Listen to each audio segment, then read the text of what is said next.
Hello दोस्तों, कैसे हो आप लोग। तो आज का हमारा टॉपिक है definitions of commonly used relevant medical terminologies के ऊपर में, जो कि हमारे बी फार्मेसी फर्स्ट सेमेस्टर के human anatomy physiology and pathophysiology subject के यूनिट वन का लास्ट टॉपिक है। इसी के साथ आज आपका यूनिट वन कंप्लीट हो जाएगा। ठीक है, तो आज के इस लेक्चर में आपको बस डेफिनेशंस के बारे में पढ़ना है।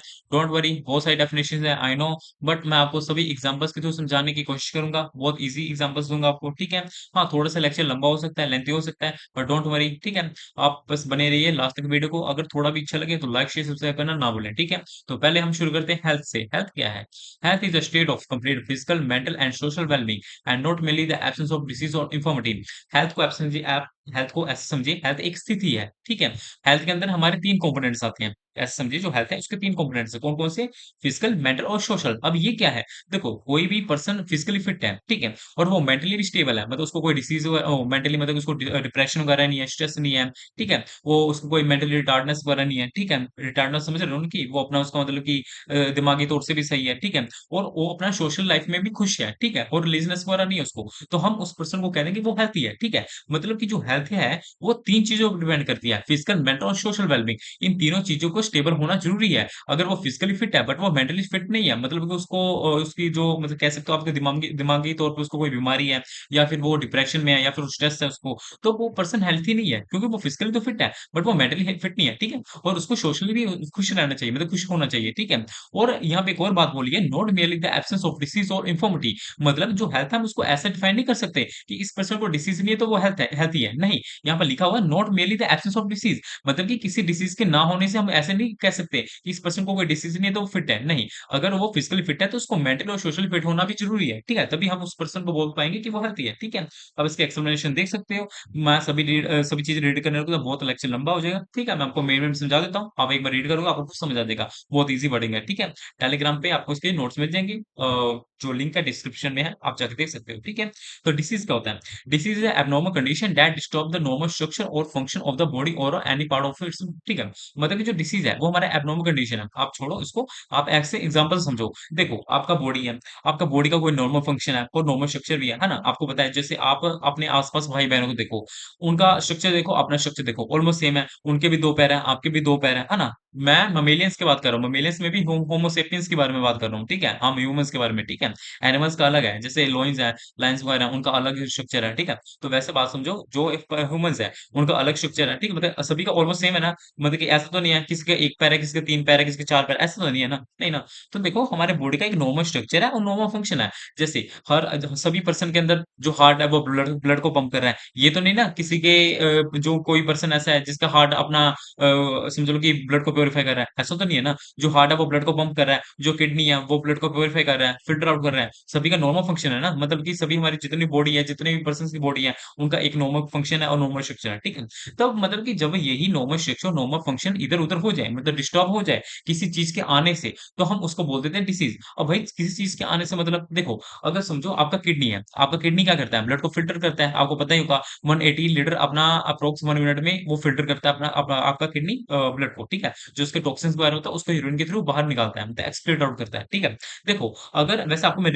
रफ एग्जांपल दे रहा हूँ। देखो, आपको बैक्टीरियल इन्फेक्शन हो गया, भगवान ना करे ऐसा हो, मतलब समझो किसी पर्सन को बैक्टीरियल इन्फेक्शन हो गया। ठीक है, तो जो किडनी 180 लीटर अपना ब्लड को प्यूरिफाई कर रहा था 1 मिनट में, अब वो 100 लीटर ही प्यूरिफाई कर रहा है। तो मतलब उसका जो नॉर्मल फंक्शन था किडनी का, वो तो डिस्टर्ब हो गया ना। तो उसी कंडीशन को हम बोल देंगे डिसीज। क्यों हुआ ऐसे? क्योंकि बैक्टीरियल इन्फेक्शन हुआ। बैक्टीरियल इन्फेक्शन कैसे हुआ? पुअर हाइजीन की वजह से हुआ। उसका क्या हुआ, यूरिनरी सिस्टम के थ्रू उसके किडनी में वो इन्वेड करके अपने बैक्टीरियाज, और वहां पे उन्होंने अपना समझ लो कि आतंक मचा दिया। ठीक है, जिसकी वजह से किडनी का नॉर्मल फंक्शन बिगड़ गया। ठीक है, तो आप इसी चीज को बोलोगे डिसीज है। मतलब कि कोई भी एबनॉर्मल कंडीशन, मतलब कि कोई भी अपने हमारे जो बॉडी का नॉर्मल कंडीशन है वो खराब हो जाए किसी चीज के आने से, तो जैसे आप यहाँ पे एक्सप्लेनेशन देख सकते हो, डिसीज अगर when the body normal physiological functions are impaired due to infection, genetic defects. देखो, इन्फेक्शन की वजह से हो सकता है, या फिर जेनेटिक डिफेक्ट की वजह से भी हो सकता है। मतलब देखो, हमारे कुछ ऐसे आपको मैं ऐसे बी फार्मेसी अकॉर्डिंग बताता हूँ कि आपको पता है कि हमारे जो कई मेडिसिन्स होते हैं वो प्रेगनेंसी में नहीं लेने चाहिए। मतलब वो कॉन्ट्रा इंडिकेटेड होते हैं। क्यों?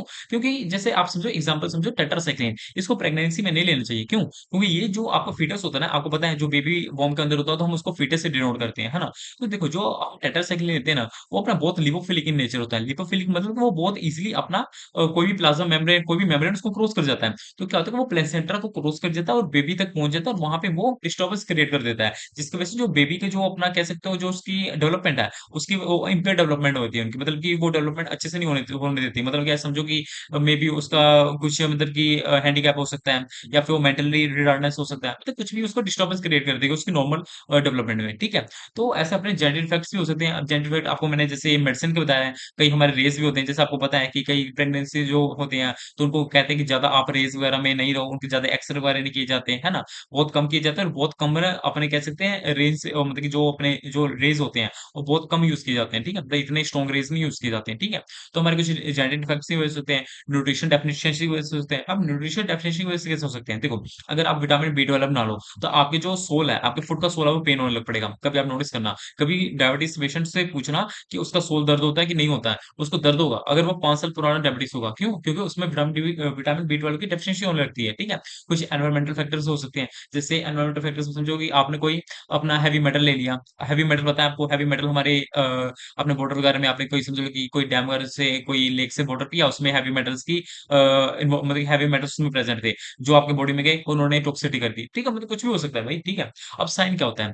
अब sign is a objective indication of disease that can be observed और मेजर्ड मतलब साइन है कोई भी डिसीज़ का इंडिकेशन है। जैसे आपको एलर्जी हुआ, तो आप उसको ऑब्जर्व कर सकते हो ना, क्योंकि आपके बॉडी पे रैशेज़ होंगे, है ना? अब आपको समझ लो कि कफ हुआ, आप उसको भी ऑब्जर्व कर सकते हो। आप भाई खाँक रहे हो हँस रहे हो, है ना? तो उसको ऑब्जर्व किया जा सकता है ना। आपको फीवर है, आप उसको भी ऑब्जर्व कर सकते हो। आपने टेम्परेचर अपना मेजर किया तो आपका 98.4 से ऊपर आया, तो आप कह दो कि भाई मेरा टेम्परेचर तो ऊपर है, तो मतलब मेरे को फीवर है थोड़ा बहुत, है ना? तो हमारा साइन वही होता है जिसको हम जो साइन है क्या है हमारा कोई डिसीज़ का इंडिकेशन है, जिसको हम इज़िली ऑब्जर्व और मेजर कर सकते हैं, ठीक है? अब सिम्पटम क्या होता है? सिम्पटम भी ऐसा समझो हमारा जो कोई भी डिसीज़ का ऐसा सिम्पटम है, जिसको हम मेजर नहीं कर सकते पर वो भी हमारा एक हिसाब का साइन ही है, बस इसमें थोड़ा-सा डिफरेंस होता है कि सिम्पटम को हम इज़िली मेजर नहीं कर सकते। मतलब देखो अब आपको हेडेक हो रहा है, अब हेडेक को कैसे मेजर करोगे? आप खुद ही बताओ, हेडेक को मेजर कर सकते हो? पेन हो रहा है, पेन को कैसे मेजर करोगे? कर सकते हो। डिज़ीनेस, डिज़ीनेस को कैसे मेजर करोगे? हाँ, जब वो बंदा बेहोश होके गिर जाएगा तब आप मेजर कर सकते हो, ऑब्जर्व कर सकते हो। हाँ, ये बेहोश होके गिर गया, उसको डिज़ीनेस हुआ था, मतलब उसको चक्कर आया था, ठीक है?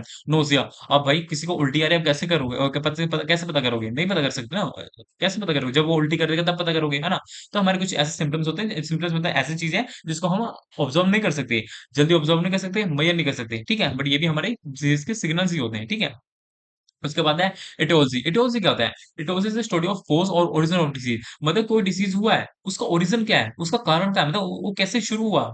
समझो आपको बैक्टीरियल इन्फेक्शन हुआ, मतलब ट्यूबरकुलोसिस हुआ। आपको ट्यूबरकुलोसिस पता है? माइकोबैक्टीरियम ट्यूबरकुलोसिस की वजह से होता है। ये हमारा स्पीशीज़ है बैक्टीरिया की जो हमारे को ट्यूबरकुलोसिस करता है। अब देखो, अब आपको ट्यूबरकुलोसिस है, अब इसका आपको कारण जानना मतलब इसका ओरिजिन कहाँ से हुआ है? कैसे शुरू हुआ? तो उसको हम बोलते हैं एटियोलॉजी मतलब जब हम इसी ओरिजिन मतलब किसी डिसीज़ का शुरुआत कैसे हुआ, उसके बारे में पढ़ते हैं तो उसी को हम बोलते हैं एटियोलॉजी, ठीक है? अब देखो, जो जैसे आपका माइकोबैक्टीरियम ट्यूबरकुलोसिस है, आपने समझ लो कि आपको पता है एयरबोर्न डिसीज़ है अपना टीबी, है ना? वो अपने एयर के थ्रू अपने बैक्टीरिया ट्रैवल करते हैं इज़िली, ठीक है? तो आपने किसी ने आपके जो इन्फेक्टेड पर्सन था, उसने खाँसा, आपने उसी समझ लो आपके जो आपके माउथ में या समझो आपके जो उसके बैक्टीरियाज़ थे, वो आपके अंदर एंटर करेंगे, ठीक है? उन्होंने क्या किया, आपके पहले लंग्स में जाएँगे, लंग्स में वो लेसन्स क्रिएट करेंगे। समझ लो कि उसकी वजह से क्या होता है, लेसन्स क्रिएट करता है, जिसकी वजह से जो एल्वेओलिस होते हैं ना, एल्वेओलिस पता है आपको क्या होते हैं? जहाँ पे एक्सचेंज ऑफ गैसेज़ होता है, मतलब कि कार्बन डाइऑक्साइड बाहर जाता है और अपना ऑक्सीजन अंदर आता है ब्लड के अंदर, ठीक है? मतलब कि जहाँ पे एल्वेओलिस होते हैं, जहाँ पे एक्सचेंज ऑफ गैसेज़ होता है, वहाँ पे जो एल्वेओलिस का जो सरफेस एरिया होता है, वो छोटा होने लग पड़ता है, जिसकी वजह से क्या होता है, एक्सचेंज ऑफ गैसेज़ कम होने लग पड़ता है। अब आपको पता है, जो एल्वेओलिस होता है, उनका सरफेस एरिया बहुत ज़्यादा होता है, इसलिए वहाँ पे एक्सचेंज ऑफ गैसेज़ होता है। जैसे-जैसे अपना सरफेस एरिया कम होते जाएगा, उस पर्सन को अस्थमा वगैरह होते जाएगा, ठीक है? तो ये आप डीप में पढ़ोगे, जब आप आगे फार्माकोलॉजी वगैरह पढ़ोगे, तब आप समझ आएगा, ठीक है? ये कैसे होता है माइकोबैक्टीरियम ट्यूबरकुलोसिस कैसे करता है टीबी, ठीक है? अब है pathogenesis. Pathogenesis is a mechanism और सीक्वेंस ऑफ इवेंट्स मतलब कि इसका है मैकेनिज्म मतलब स्टेप्स। अब देखो आप इसको ऐसे एग्जांपल समझो, आप चाय बना रहे हो, अब आपने बता दिया भाई मैंने चाय बनाया, अब आपसे पूछिए भाई चाय कैसे बनाया? मतलब मैकेनिज्म क्या चाहेगा? मैकेनिज्म मतलब कि उसका प्रोसीजर क्या चाहेगा? तो आप क्या बोलोगे, मैंने पहले दूध लिया, उसको थोड़ा स्किम किया, उसके बाद मैंने उसमें थोड़ा-सा चीनी डाला, उसमें थोड़ी पत्ती उसमें डाली, फिर उसके बाद थोड़ा-सा मे बी उसमें जो इलायची वगैरह कूट-काट के डाला, जिंजर वगैरह जो भी, है ना? तो ये आपने उसका मैकेनिज्म बताया। मैकेनिज्म यही है, मतलब कि कोई भी डिसीज़ हुई है तो उसका स्टेप क्या है? मतलब कि देखो, अब जो आपको पता लग गया माइकोबैक्टीरियम ट्यूबरकुलोसिस क्या है? ये हमारा एक बैक्टीरिया का स्पीशीज़ है जो अपना टीबी करता है, ठीक है? इसका ओरिजिन के बारे में हमने स्टडी कर ली। अब ये हुआ कैसे? अब जैसे वो हमारे लंग्स के अंदर गया, पहले किसी इन्फेक्टेड पर्सन ने खाँसा, वो जो उसके बैक्टीरियाज़ थे वो आपके बॉडी के अंदर गए, उसके बाद वो अपने लंग्स के ऊपर बैठे, लंग्स के ऊपर उन्होंने लेसेंस प्रोड्यूस किया। लेसन प्रोड्यूस होने के बाद आपका जो एल्वेओलिस का सरफेस एरिया था, वो रिड्यूस होना शुरू हो गया। उसके बाद आपको धीरे-धीरे अस्थमा हुआ, ठीक है? तो ये उसका मैकेनिज़्म था, ठीक है? वैसे बहुत बड़ा मैकेनिज़्म होता है, मैं वैसे बताया तो हम जो पैथोजेनेसिस है, मतलब जब हम मैकेनिज़्म के बारे में पढ़ते हैं, इसी चीज़ को हम पैथोजेनेसिस कहते हैं। ये आपको आगे फर्दर स्टडीज़ में आएगा, आपके शायद नेक्स्ट यूनिट में ही है, तो हम उसमें डिटेल में पढ़ेंगे, ठीक है? मतलब कोशिश एंटर द बॉडी, मतलब कि कैसे हुआ? मतलब टिश्यू डैमेज हुआ, कैसे हुआ? अब देखो,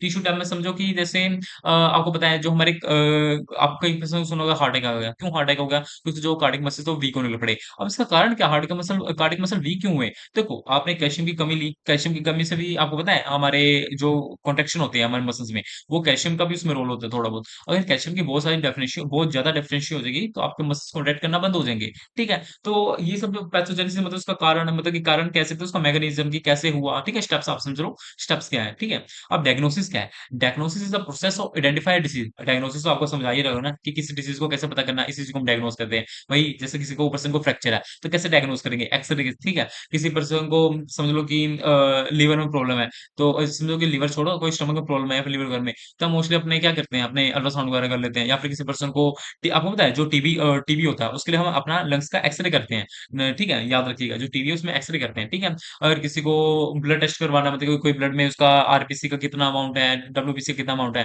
तो ब्लड टेस्ट करवा ये सब डायग्नोसिस मेथड है, मतलब किसी डिजीज़ का पता करना, ठीक है? प्रोजेनेसिस। प्रोजेनेसिस क्या होता है? Prognosis is the prediction of likely course and the outcomes of disease.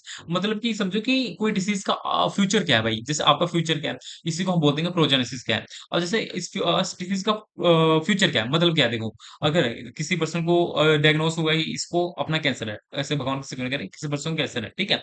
तो इसने डॉक्टर को दिखाया, ठीक है, कि मेरे ये रिपोर्ट्स आ गई है, मुझे कैंसर है। तो अब अगर डॉक्टर ने बोला गुड प्रोजेनेसिस, मतलब जो अपना कैंसर है, वो ईज़िली डिटेक्ट हो गया, मतलब कि पहले स्टेज में डिटेक्ट हो गया, जिसकी वजह से आप आगे बढ़ सकते हो। मतलब कि जो आपका प्रोजेनेसिस है, वो ईज़ी मतलब कि सही है, मतलब कि अच्छा है, मतलब कि इसको हम कंट्रोल कर सकते हैं। बट अगर डॉक्टर ने कहा प्रोजेनेसिस इज़ पुअर प्रोजेनेसिस, मतलब कि जो आपका कैंसर है, वो लास्ट स्टेज तक पहुँच चुका है। अब इसका मतलब कि समझ लो कि इसका बचना बहुत मुश्किल है। मतलब कि एक हिसाब का प्रेडिक्शन है, जो हमारे फ्यूचर आउटकम से बताता है, कि अगर आपको कोई डिसीज़ है, उसका फ्यूचर क्या है? मतलब कि उसका फ्यूचर में क्या हो सकता है? उसको फ्यूचर में क्या हो सकता है या फिर कितना मेडिसिन का कोर्स पूरा करना पड़ेगा उसको कंट्रोल करने के लिए। मतलब एक हिसाब का एस्ट्रोलॉजी है। एस्ट्रोलॉजी की स्टडी आप एस्ट्रोलॉजी समझ रहे हो? फ्यूचर क्या आपका वही मतलब कि आगे आपका भविष्य क्या है ऐसे समझो ना एस्ट्रोलॉजी, ठीक है? तो समझो प्रोजेंसिस भी ऐसे ही एस्ट्रोलॉजी की तरह ही है, जो हम किसी भी डिसीज़ का फ्यूचर प्रेडिक्ट करते हैं। मतलब कि ये आगे जो डिसीज़ आगे कितना फैल सकता है। अब कोरोना वायरस था। अब जैसे ये स्टार्टिंग में आया था, तो इसका प्रोजेनेसिस क्या था? पुअर प्रोजेनेसिस, क्योंकि हमें पता था जो कोविड अब फैलेगा, क्योंकि वो उसका अभी तक एंटीबायोटिक से नहीं अब तक बना। अभी कोई भी इतना तगड़ा एंटीबायोटिक नहीं बना। ये जो कोविशील्ड वगैरह बने हैं ना कोविड वैक्सीन, इनके बहुत सारे साइड इफेक्ट्स हैं। ठीक है? तो ऐसे समझो वैसे बन तो गए हैं बट इनके साइड इफेक्ट्स बहुत हैं। बहुत अच्छा वाला कोविड अपना नहीं बना अभी तक कोई भी एंटीबायोटिक, ठीक है? तो प्रोजेनेसिस पुअर थी उसकी क्योंकि उसका आउटकम अच्छा नहीं था। लोग की डेथ हो रही थी। ठीक है? तो हम कह सकते हैं कोविड वायरस की प्रोजेनेसिस अच्छी नहीं है। ठीक है?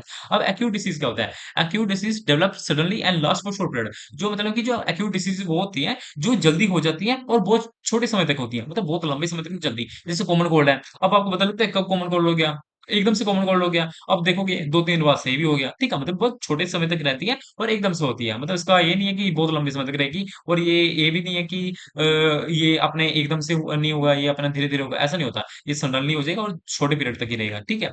अब उसके बाद है क्रोनिक डिसीज़, ये ऐसा नहीं है, इसका अपोज़िट होता है। ये धीरे-धीरे होगा और अपने लंबे समय तक होगा। अब सबसे बड़ी एग्ज़ाम्पल इसकी है, समझ लो कि आपको पता है जो बंदा बहुत सारी रेडिएशंस में रहता है या फिर समझ लो कि बहुत ज़्यादा अपना समझो कि एक्स-रे वगैरह कर रहा है बिना प्रिकॉशंस के, ठीक है? उसको बहुत सारे अपने कह सकते हैं जीन्स की प्रॉब्लम हो सकती है, मतलब जेनेटिक प्रॉब्लम हो सकती है। अब कैसे? उसके जीन्स में भी म्यूटेशन वगैरह हो सकती है उनमें, म्यूटेशंस हो सकते हैं, जीन वगैरह चेंज हो सकते हैं, जिसकी वजह से बहुत आगे फर्दर प्रॉब्लम्स हो सकती हैं, ठीक है? क्रोनिक डिसीज़ कैसे होती है? जब कोई पर्सन बहुत लंबे समय तक उस चीज़ में रहे और वो जो डिसीज़ होगी, वो बहुत लंबे समय तक रहेगी। जैसे इसका स्लोअर वनसेट होता है, मतलब कि बहुत धीरे-धीरे होता है, बट लंबे समय तक रहता है, ठीक है? और इसको सही करने की बहुत लंबी थेरेपी चलती है। अब डायबिटीज़ है, अब डायबिटीज़ समझो कि भाई डायबिटीज़ एक बार में चीनी खाने से थोड़े होता है, नहीं ना। अब डायबिटीज़ बहुत लंबे समय तक कोई चीनी खा रहा है खाना, जब आपको समझ लो कि जब ब्लड में ग्लूकोज़ लेवल एकदम से बढ़ गया, तो उसमें क्या हुआ? एकदम से बढ़ेगा नहीं, पहले धीरे-धीरे बढ़ेगा ना, फिर एकदम ऐसा पीरियड आएगा जिसमें आपका जो इंसुलिन है, अब वो उतने ग्लूकोज़ को सहन नहीं कर पाएगा। मतलब उतने ग्लूकोज़ को नहीं पहुँचा पाएगा सेल में, जिसकी वजह से वो कंडीशन हो जाएगी आपकी डायबिटीज़, ठीक है? डायबिटीज़ में 2 तरह के होते हैं, जेनेटिक फैक्टर भी होता है, 3 तरह के डायबिटीज़ होते हैं, ठीक है? तो आप डायबिटीज़ ऐसे समझिए कि जो डायबिटीज़ होती है एक बार में नहीं होती, ठीक है? ये बहुत धीरे-धीरे होती है, बट ये बहुत लंबे समय तक रहती है। अभी तक इसकी कोई परमानेंट इलाज ही नहीं है, ठीक है? इसका कोई अभी दवाई नहीं आई, इसकी मेडिसिन नहीं आई कि इसको एक बार में सही कर दे डायबिटीज़ को। इसको बस कंट्रोल कर सकते हैं, पर इसको क्योर नहीं कर सकते, ठीक है? तो मतलब क्रोनिक डिसीज़ वो होती है जो धीरे-धीरे होती है बट बहुत लंबे समय तक रहती है, ठीक है? अब कंजेशनल डिसीज़ क्या होती है? Congenital disease is present at a birth due to genetic और डेवलपमेंट एब्नॉर्मलिटीज़। अब यही है कि ये जो अपनी कंजेशनल डिसीज़ होती हैं, ये हमारे बचपन से ही होती हैं, मतलब कि बचपन से ही प्रेजेंट होती है। मतलब ड्यू टू अब समझो कि मैं जैसे टेट्रासाइक्लिन की एग्ज़ाम्पल दी थी कि जो टेट्रासाइक्लिन है, किसी लेडी ने ले लिया, ठीक है? उसने क्या किया, उसने जो बेबी का जो अपना फीटस की डेवलपमेंट हो रही थी, उसमें उसने एब्नॉर्मलिटीज़ पैदा कर दी, जिसकी वजह से पुअर डेवलपमेंट हुई और उसको कोई मेंटली रिटार्डनेस हो गया। मतलब कि वो दिमागी उसका संतुलन ठीक नहीं है बचपन से, ठीक है? उसका दिमागी संतुलन नहीं ठीक है बचपन से। तो वो उसको हम क्या बोलेंगे? उसको हम बोलेंगे कंजेशनल डिसीज़ या फिर कभी आपने सुना है कोई बच्चा पैदा हुआ उसको अपना उसके हार्ट में छेद होता है ना? मतलब उसमें थोड़ा-सा छेद होता है। छेद ऐसा नहीं होता है, छेद होता है उसमें बेसिकली ऐसा छेद नहीं होता है कि उसमें होल होता है। वो एक अलग कंडीशन होती है, ठीक है? तो ऐसा मतलब उस डिसीज़ को हम बोलेंगे ये कंजेशनल डिसीज़ है, क्योंकि ये बर्थ से ही प्रेज़ेंट है, ठीक है? ये बाद में नहीं हुई, ये जन्म लेने के बाद में नहीं प्रेज़ेंट हुई, ये जन्म से पहले ही प्रेज़ेंट है। मतलब कि जब वो फीटस अपना वूमन के वोम में था, तब से वो डिसीज़ है, ठीक है? मतलब ड्यू टू बर्थ मतलब बर्थ से ही है वो, ठीक है? जैसे कंजेस्शन हार्ट डिसीज़ वही हो गया जैसे मैंने होल वाला बताया ना, क्लेफ्ट पैलेट हो गया, स्पिना एफिडी हो गया, ठीक है? बहुत सारी कंडीशन होती हैं। अब हेरिडिटरी डिसीज़ क्या होते हैं? अब hereditary disease are transmitted from parents to offspring ये तो बताइएगा। जैसे डायबिटीज़ समझो, जो एक डायबिटीज़ होता है आपने शायद बायोलॉजी में पढ़ा होगा, एक होता है अपने जो कैरियर अपना आपने शायद में भी पढ़ा होगा रिसीवर जीन्स ये सब होते हैं अपने तो ये क्या होता है जो अपनी डिसीज़ होती है जो अपने पेरेंट्स टू चाइल्ड मिलती है। मतलब कि एक पेरेंट्स से अपने चाइल्ड मिलती है, फिर उसके से अगले चाइल्ड मिलती है। मतलब कि अपना एक पेरेंट्स अपने बच्चों को दे रहा है, अब फिर बच्चा अपने बच्चों को दे रहा है। मतलब कि उसके जनरेशन टू जनरेशन चली आ रही है। अब जैसे हीमोफीलिया हो गया, ये क्या है? ये हीमोफीलिया ऐसा होता है कि इसमें ब्लड क्लॉट नहीं बनता। ब्लड क्लॉट क्या मतलब? देखो, आपको पता है कहीं भी आपको ब्लीडिंग होती है, तो वहाँ पे एक क्लॉट बन जाता है जिसकी वजह से ब्लीडिंग रुक जाती है ना? थोड़ी देर के बाद। तो हीमोफीलिया ऐसी कंडीशन होती है जिसमें ब्लड क्लॉट ही नहीं बनता। मतलब कि वहाँ पे ब्लड क्लॉट ही नहीं बनता और वो लगातार अपना कहते हो कि ब्लीडिंग होती रहती है, जिसकी वजह से डेथ होती है। ऐसे ही बहुत सारे आप अभी इंटरनेट पे केस सर्च करोगे, बहुत सारे केसेज़ हैं, जिसको हीमोफीलिया से डिटेक्ट हुआ पड़ा है पर्सन मतलब डायग्नोस हुआ पड़ा है, ठीक है? तो ये ऐसी डिसीज़ है जो पेरेंट्स टू चाइल्ड में जाती है, ठीक है? जैसे सिकल सेल एनीमिया वाला, इसमें क्या होता है? ये हमारे रेड ब्लड सेल का एक डिसीज़ है, जिसमें रेड ब्लड सेल की शेप बदल जाती है, वो किसी काम के नहीं रहते, ठीक है? अब इन्फेक्शन क्या है? इन्फेक्शन मतलब कोई भी समझो इन्फेक्शन कैसा है? Infection is the invasion and multiplication of a harmful micro organism in the body. मतलब कभी मतलब कि समझो कोई माइक्रो ऑर्गेनिज़म्स आपके बॉडी में गया और वहाँ पे मल्टीप्लाई करना शुरू कर दिया और जो जिससे वजह से आपको इन्फेक्शन हो गई। मतलब कोई भी समझो आपको इन्फेक्शन कैसे होती है? इन्फेक्शन तब होती है जब कोई भी माइक्रो ऑर्गेनिज़म्स आपके बॉडी में आता है और वहाँ मल्टीप्लाई करना शुरू होता है। जैसे वायरल इन्फेक्शन ही समझो। जो वायरसेस होते हैं वो क्या होते हैं? वो अपने जो वायरसेस बाहर होते हैं ना मतलब कि जब वो समझ लो कि जब बाहर प्रेज़ेंट होते हैं, तो वो इनएक्टिव फॉर्म में प्रेज़ेंट होते हैं। बट वो जैसे ही अपने ह्यूमन के अंदर आते हैं, वो अपने एक्टिव फॉर्म में आते हैं। मतलब वो वैसे ही एक्टिव हो जाते हैं, ठीक है? तो वायरस क्या होते हैं? वो अपना वहाँ पे बच्चे प्रोड्यूस करना शुरू कर देते हैं। मतलब वो मल्टीप्लाई होने शुरू कर देते हैं। जिस वजह से वायरल इन्फेक्शन होता है, ठीक है? मतलब इन्फेक्शन वो चीज़ है जब कोई जो माइक्रो ऑर्गेनिज़्म कोई भी बैक्टीरिया इन्फेक्शन बैक्टीरिया हो, वायरस हो, फंजाई हो, कुछ भी हो, ठीक है? पैरासाइट हो, ठीक है? जब वो किसी पर्सन के बॉडी में जाता है, वहाँ मल्टीप्लाई करके कोई डिसीज़ पैदा करता है, उसको इन्फेक्शन बोल देते हैं। जिससे बैक्टीरिया हो गया, बैक्टीरियल इन्फेक्शन हो गया, जैसे आपने कभी सुना होगा बैक्टीरियल इन्फेक्शन हो गया, वायरल इन्फेक्शन हो गया, फंजाई हो गया। अब जैसे फंगल इन्फेक्शन हो गया, रिंगवॉर्म वगैरह आपने कभी सुना ही होगा, है ना? पैरासाइट हो गया, आपने कभी सुना है हेलमिंथेस वगैरह जो अपने पैरासाइट वगैरह होते हैं, जिसमें से आपने कभी सुना पेट में कीड़ा हो गया है, ये सब क्या होता है? ये सब अपने पैरासाइट की वजह से होता है, ठीक है? ट्यूबरकुलोसिस हो गया, कोविड-19 हो गया, मलेरिया हो गया, ठीक है? अब क्या है इन्फ्लेमेशन, इन्फ्लेमेशन मतलब भाई स्वेलिंग, इन्फ्लेमेशन को स्वेलिंग ही बोलते हैं, ठीक है? आप कभी इतना समझ लो कि जो इन्फ्लेमेशन है वो स्वेलिंग ही है। स्वेलिंग क्या होता है? स्वेलिंग कब होती है? जब कहीं आप गिर जाओ, कभी मतलब कि समझो जो स्वेलिंग है एक हिसाब का आपके लिए अच्छा है, एक हिसाब का आप प्रोटेक्टिव रिस्पॉन्स है। यहाँ पे बोला है ना inflammation is a body's protective response to infection instead of irritation मतलब देखो ऐसा होता है मैं आपको पूरा मैकेनिज़्म डिटेल में बताऊँगा, शॉर्ट में बताता हूँ। देखो, जब आपको कोई समझो चोट लगी है, ठीक है? जब आप नीचे गिरे, वहाँ पे स्वेलिंग हो जाती है ना? क्यों हो जाती है? देखो, जहाँ पे चोट लग जो हो लगती है ना, वहाँ पे हमारे जो सेल वगैरह होते हैं, वहाँ पे डैमेज होते हैं। जिसकी वजह से क्या होता है कि हमारे टिश्यू वगैरह डैमेज होते हैं, जिसकी वजह से क्या होता था कि हमारे ब्लड में ना आरबीसी, डब्ल्यूबीसी के नाम की चीजें होती हैं। डब्ल्यूबीसी का नाम होता है व्हाइट ब्लड सेल। वो क्या होता है? वो हमारी बॉडी में एंटीबॉडीज प्रोड्यूस करता है। एंटीबॉडीज किसके खिलाफ प्रोड्यूस करता है? मतलब वो सैनिक तैयार करता है। किसके खिलाफ? अपने एंटीजन के खिलाफ। एंटीजन क्या है? उस जो एंटीजन कोई भी फॉरेन मटेरियल हो सकता है जो हमारी बॉडी के लिए अच्छा नहीं है, ठीक है? मतलब कोई भी फॉरेन मटेरियल हो सकता है। देखो जब आपको चोट लगी, वहां पे जो चोट लगी वो उसको एज ए एंटीजन की तरह लेगा, ठीक है? और वहां पे अपने एंटीबॉडीज नहीं बनाएगा, वो वहां पे अपने डब्ल्यूबीसी भेज देगा। मतलब वहां पे अपने सैनिक भेज देगा, वहां पे जांच पड़ताल करने की, भाई वहां पे कोई अपना फॉरेन मटेरियल तो नहीं आ गया। और वो उस स्वेलिंग कर देगा वहां पे, मतलब वहां पे सैनिक जाएंगे तो वहां पे भीड़ वगैरह हो जाए, लग जाएगी। तो वैसे समझो स्वेलिंग मतलब कि वहां पे भीड़ लगी है सैनिकों की, ठीक है? तो इन्फॉर्मेशन हमारे बॉडी का एक प्रोटेक्टिव रिस्पॉन्स है, इन्फेक्शन के खिलाफ, इंजरी के खिलाफ है, इरिटेशन के खिलाफ, ठीक है? जो हमारी बॉडी को करती है हर एक चीज में। अगर आपको कोई चोट लगे तभी वहां पे भी स्वेलिंग हो जाएगी, ठीक है? मतलब ये नहीं वहां ब्लीडिंग भी होती है, स्वेलिंग भी होती है। जैसे कभी इंटरनल इंजरी वगैरह में मोस्टली अपनी स्वेलिंग वगैरह होती है, ठीक है? यहाँ पे उसके कुछ 5 साइंस होते हैं, redness, heat, swelling, pain, loss of function, ठीक है? उसके बाद है लेसन। लेसन क्या होता है? लेसन इन एब्नॉर्मल चेंज और damage in tissue caused by disease और इंजरी। मतलब कि हमारी बॉडी में कोई भी, हमारी बॉडी का कोई भी टिश्यू में कोई चेंज आ जाए, कोई भी डिसीज की वजह से, इंजरी की वजह से, उसी को हम लेसन से डिनोट कर देते हैं। मतलब समझो कि आपके कहीं चोट लगा, ठीक है? आपको समझ लो कि कोई चोट चोट नहीं कह सकते, समझो कि आपको समझो चोट ही लगा यार, समझो आपको कोई चोट लगा, ठीक है? जिसकी वजह से आपका जो टिश्यू वो डैमेज हो गया, ठीक है? वो डैमेज हो गया या फिर कोई डिसीज की वजह से डैमेज होगा, तो हम उसको डिनोट कर देंगे लेसन से। मतलब क्या है? लेसन इज एब्नॉर्मल चेंज, कोई भी एब्नॉर्मल चेंज है और कोई भी डैमेज है हमारे टिश्यू में, किसकी वजह से? डिसीज और इंजरी की वजह से, ठीक है? और उसके बाद एडिमा। एडिमा क्या है? Oedema is abnormal accumulation of fluid. Oedema भी हमारा एक हिसाब का इन्फ्लेमेशन की तरह ही है। एडिमा, इन्फ्लेमेशन और स्वेलिंग एक हिसाब के भाई ही है तीनों, ठीक है? एडिमा भी एब्नॉर्मल एक्यूमुलेशन है फ्लूइड की, मतलब कि फ्लूइड की एक्यूमुलेशन को ही हम बोलते हैं एडिमा, और इसको हम बोलते हैं कि स्वेलिंग। यहाँ पे लिखा है ना swelling. Oedema is the abnormal accumulation of a fluid in the body tissues causing swelling। मतलब कि वही है कि हमारे एडिमा क्या होता है? हमारे बहुत सारे सेल्स आते हैं, मैक्रोफेजेस वगैरह आते हैं, न्यूट्रोफिल्स आते हैं, बेसोफिल्स होते हैं, जहाँ पे एक चोट वगैरह लगी होती है, यहाँ पे जहाँ पे या फिर कोई डिसीज वगैरह होती है, वहाँ पे आके वहाँ पे इकट्ठे हो जाते हैं। उसी चीज को हम एडिमा से नोट करते हैं। एडिमा, स्वेलिंग और इन्फ्लेमेशन एक ही चीज है ऑलमोस्ट, ठीक है? जैसे आप हार्ट डिसीज सब कुछ देख सकते हो, ठीक है? नेक्रोसिस क्या है? नेक्रोसिस है इरिवर्सिबल डेथ ऑफ सेल्स और tissue due to injury, infection और लैक ऑफ ब्लड सप्लाई। अब देखो जब भी आपको नेक्रोसिस, आप अभी नहीं समझोगे, अभी आप जैसे फार्माकोलॉजी में आपको पढ़ाऊंगा नेक्रोसिस क्या होता है या फिर सेल डेथ में कि नेक्रोसिस और सेल डेथ क्या होता है। देखो आपको पता है हमारी बॉडी में समझो कि आपने आपको कहीं चोट लगी, ठीक है?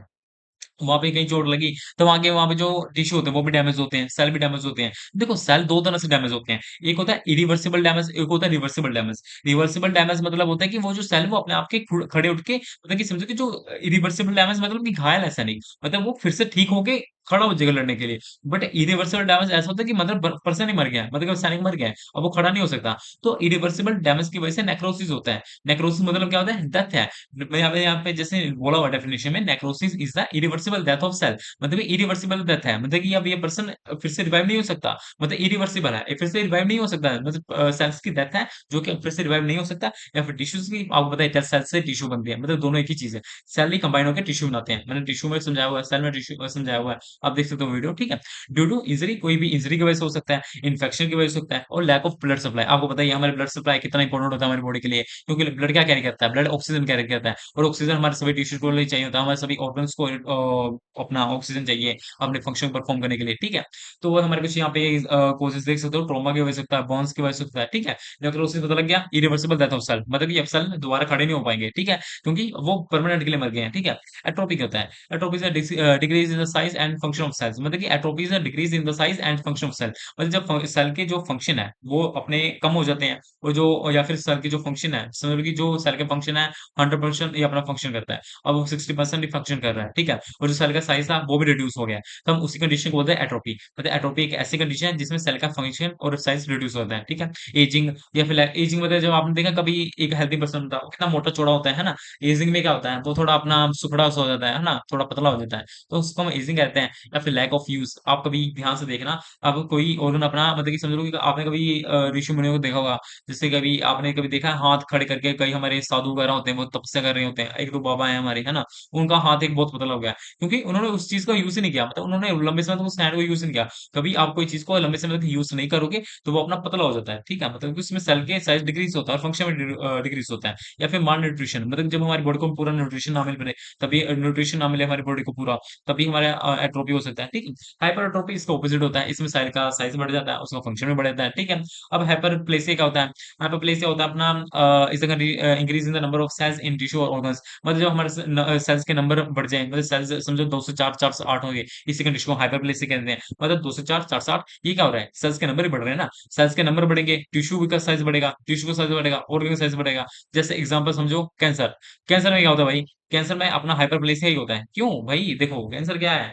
कैंसर क्या है भाई हमारा? देखो कैंसर थोड़ा-सा अलग होता है, कैंसर हमारा डायप्लेसिया होता है एक्चुअल में, ठीक है? जो कैंसर होता है डायप्लेसिया होता है। बट वैसे ही समझो हाइपरप्लेसिया आपको ही समझा रहा हूँ, कैंसर में क्या होता है एब्नॉर्मल ग्रोथ होती है। बस हाइपरप्लेसिया कंडीशन में ये होता है कि उसमें एब्नॉर्मल ग्रोथ नहीं होती, इसमें अच्छे वाली ग्रोथ होती है। जैसे यहाँ पे ब्रेस्ट एनलार्जमेंट होना जो ब्रेस्ट का साइज़ है वो बड़ा होने लगता है प्रेगनेंसी में, ठीक है? क्यों? ऑक्सीटोसिन की वजह से। आपको पता होगा ऑक्सीटोसिन की वजह से मिल्क का भी इंजेक्शन वगैरह इजेक्शन शुरू होता है, ठीक है? या फिर आप बहुत सारी हेवी वर्कआउट कर रहे हो, जैसे आप जिम जा रहे हो, ठीक है? उस वक़्त क्या आपका हाइपरप्लेसिया होता है। जब आप हेवी वर्कआउट करते हो ना, आपके जो सेल्स होते हैं वो टूटते हैं, बनते हैं। ये हाइपरप्लेसिया चलता है उस वक़्त। क्यों? क्योंकि आप जो सेल्स हैं, आपके जो सेल के नंबर है वो बढ़ रहे हैं, जिसकी वजह से टिश्यू भी बढ़ रहा है। क्योंकि पता है सेल से ही टिश्यू बनता है, टिश्यू से ही ऑर्गन बनता है, ऑर्गन से ही ऑर्गन सिस्टम बनता है, ऑर्गन सिस्टम से ही ह्यूमन बॉडी बनती है, ठीक है? तो जैसे सेल का नंबर बढ़ेगा, टिश्यू बढ़ेगा तो ऑर्गन भी बढ़ेगा, ठीक है? जैसे आपका शरीर भी बनेगा, ठीक है? आप कुछ दे सकते हो एग्ज़ाम्पल, ठीक है? अब यहाँ पे metaplasia metaplasia reversible replacement of one major cell type another mature cell, मतलब ये थोड़ा रिवर्सिबल होता है। जैसे एक सेल का जैसे समझ लो कि रिवर्सिबल मतलब समझो कि जैसे एक सेल है, आपको पता है बहुत सारे सेल के टाइप्स होते हैं। जैसे मैंने सेल के वीडियो में पढ़ाया आपको, बहुत सारे टाइप्स होते हैं सेल के। जैसे आपने समझो कि सेल अपने रेड ब्लड सेल है, डब्ल्यूबीसी है, बहुत सारे सेल्स हैं वैसे। तो आप समझो यहाँ पे इन्होंने बात की है कोलुमनर एपिथेलियम सेल के बारे में। जैसे आपको पता है जो सेल है वैसे टिश्यू 4 टाइप के होते हैं, ठीक है? कौन-कौन से epithelium tissue, muscular tissue, nervous tissue और कनेक्टिव टिश्यू, ठीक है? अब टिश्यू के आगे भी हमारे टाइप्स होते हैं भई, जो एपिथेलियम टिश्यू है वो हमारे स्ट्रैटिफाइड स्क्वेमस एपिथेलियम टिश्यू होता है या फिर अपना सिंपल स्क्वेमस एपिथेलियम टिश्यू होता है, ठीक है?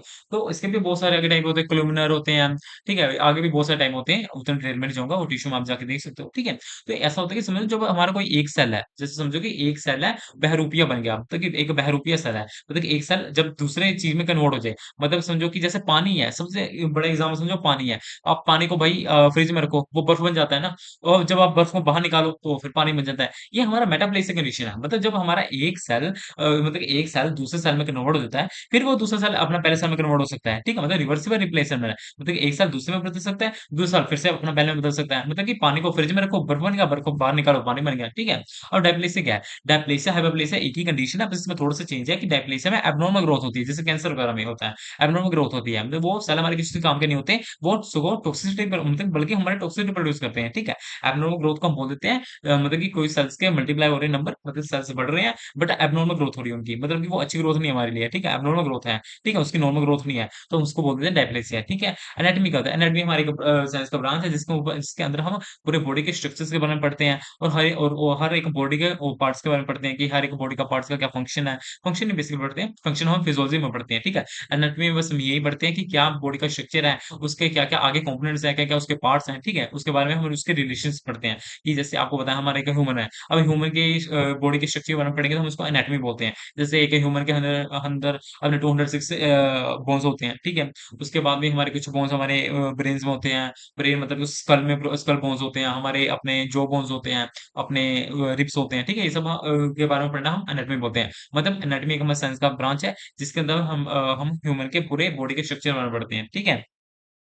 उसके बाद है फिजियोलॉजी। फिजियोलॉजी भी हमारा वैसा ही है साइंस का ब्रांच है। इसमें बारे में इसके अंदर हम बस उसके फंक्शन के बारे में पढ़ते हैं कि उस बॉडी के ऑर्गन का क्या फंक्शन है। जैसे एनाटॉमी के अंदर हमने पढ़ लिया कि बॉडी के अंदर क्या-क्या ऑर्गन है, उनका क्या और वो कहाँ-कहाँ प्रेज़ेंट है, ठीक है? और फिजियोलॉजी में हो गया कि उनका क्या काम है, ठीक है? अब पैथोलॉजी में क्या होता है? Pathology is the branch of medical science that study disease their cause, मतलब किसी डिसीज़ का मतलब किसी डिसीज़ के बारे में पढ़ना कि उसका कारण क्या है, उसका मैकेनिज़्म क्या है, उसका स्ट्रक्चर चेंज कब हुआ, मतलब पूरा डिसीज़ के बारे में स्टडी करना, ठीक है? उसको ओवरऑल किसी भी डिसीज़ के बारे में स्टडी करना हम पैथोलॉजी में बोल देते हैं, ठीक है? मतलब समझो एक पैथोलॉजी एक सब्जेक्ट है, जिसके अंदर हम एक डिसीज़ के बारे में पूरा पढ़ते हैं कि डिसीज़ क्या है, उसका कॉज़ क्या है, उसका कारण क्या है, उसका मैकेनिज़्म क्या है, ठीक है? और फार्माकोलॉजी क्या है? फार्माकोलॉजी को आप समझो फार्माकोलॉजी 2 वर्ड से बना हुआ है, फार्माकोडायनामिक्स, फार्माकोकाइनेटिक्स। ये क्या होता है? देखो फार्माकोकाइनेटिक मतलब कि बॉडी ने मतलब कि बॉडी ने क्या किया आपके ड्रग के साथ, और फार्माकोडायनामिक्स मतलब कि ड्रग ने क्या किया बॉडी के साथ। मतलब जब आप बॉडी लेते हो, जब आप ड्रग लेते हो, कोई मेडिसिन लेते हो, तो आपके बॉडी के अंदर जाता है, तो हमारी बॉडी बहुत सारे मैकेनिज्म के थ्रू उस ड्रग को कुछ ना कुछ करती रहती है उसके साथ, ठीक है। बट एक कंडीशन, एक अपना टाइम ऐसा आता है जब वो ड्रग आपको बॉडी के साथ कुछ ना कुछ कर रही होती है। तो मतलब फार्माकोलॉजी के अंदर हमारी एक मेडिकल साइंस का ब्रांच है, जिसके अंदर हम पढ़ते हैं कि आपके मतलब कि बॉडी के अंदर आपके ड्रग ने क्या किया, और आपके बॉडी ने ड्रग के साथ क्या किया, ठीक है। तो ओवरऑल हम इसको बोलते हैं कि दैट स्टडीज दैट सोर्स क्या है, प्रॉपर्टीज क्या है, मैकेनिज्म क्या है, मतलब ड्रग के बारे में ये सब चीजें, मतलब ड्रग ने बॉडी के साथ किया, बॉडी ने ड्रग के क्या, बॉडी ने ड्रग के साथ किया, मतलब दोनों ने एक दूसरे के साथ क्या किया, इसी के बारे में पढ़ते हैं। और इसी के अंदर ये सारी चीजें आती हैं, एडवर्स इफेक्ट्स, इंटरेक्शंस। इंटरेक्शन मतलब कि जब आप किसी दो ड्रग को एक साथ नहीं लेना चाहिए, आपने कभी सुना होगा कि दूध को टेट्रासाइक्लिन के साथ नहीं लेना चाहिए, चिलेशन हो रही है, ठीक है, एडवर्स इफेक्ट है। कभी टेट्रासाइक्लिन प्रेगनेंसी में नहीं लेना चाहिए, ये उसका एडवर्स इफेक्ट हो गया। थेरेपेटिक यूज, अपने टेट्रासाइक्लिन क्या है, टेट्रासाइक्लिन हमारा एंटीबायोटिक है, मतलब कि ये हमारे इन्फेक्शन वगैरह में काम करता है, ठीक है। मैकेनिज्म क्या है, टेट्रासाइक्लिन क्या करता है, टेट्रासाइक्लिन हमारे प्रोटीन सिंथेसिस को नहीं होने देता बैक्टीरिया में, ठीक है। और उसकी प्रॉपर्टीज क्या है, टेट्रासाइक्लिन हमारे एक चिलेट एजेंट है, चिलेटिंग एजेंट है, ठीक है। इसका सोर्स क्या है, ये हमारे को अपने बैक्टीरिया स्पीसीज से मिलता है, ठीक है। अब इसके बाद स्टडी ड्रग्स वगैरह, मतलब यही सब हम जो पढ़ा ना, मतलब एक टेट्रासाइक्लिन एग्जांपल दिया ना, इसके अंदर हम सारी चीजें पढ़ते हैं, तो यही चीजें है, ठीक है। तो आज की वीडियो में इतना ही। अगर आपको नोट्स चाहिए तो टेलीग्राम चैनल आप ज्वाइन कर सकते हैं, लिंक डिस्क्रिप्शन में है। अगर थोड़ी वीडियो अच्छी लगे, बहुत लंबी वीडियो आई नो, ठीक है, पर लाइक शेयर सब्सक्राइब करना ना भूलें, ठीक है। तो आज के लिए इतना ही। थैंक